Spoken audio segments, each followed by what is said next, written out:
Hello everyone, how's it going? Today I just wanted to talk about a workaround to replicate the delta channel that Dan Worrell showed off in his video in Ableton Live 10, which I'm using here. I'll leave a link to Dan's video in the description down below. He does a really good job of explaining that way better than I ever could. So, I have this beat going and I have these synths. So nothing crazy between them. Bit of EQ.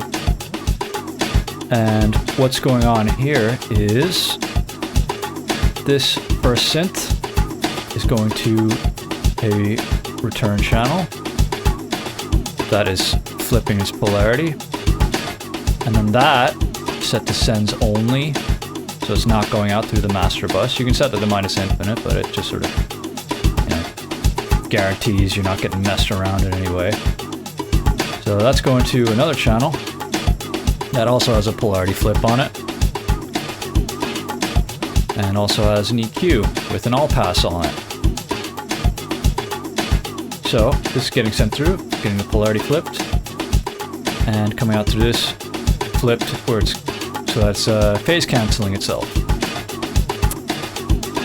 I'll pause that so I can talk a little easier.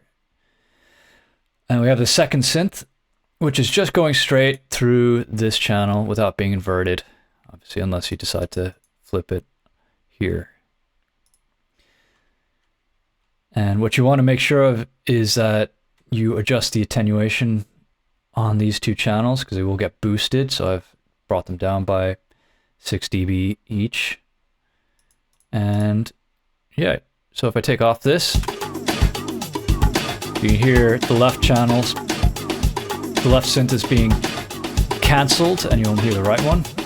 And if I flip this, you get the left one and the right's being cancelled. And then if I add this all pass filter, you get a notch effect on the right channel and a band pass effect on the left. And you can mess around with the frequency of that, so you get some cool sounds on that. You can hear there. So yeah, there you go.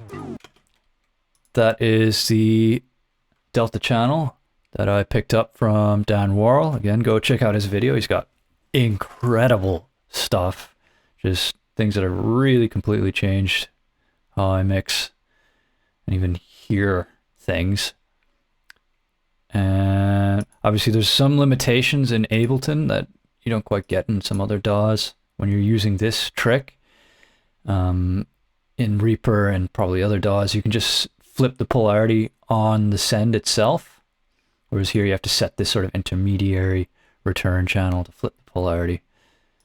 And obviously it costs you 2 return channels out of the 12 you can use in Ableton 10. So yeah, well, there you go.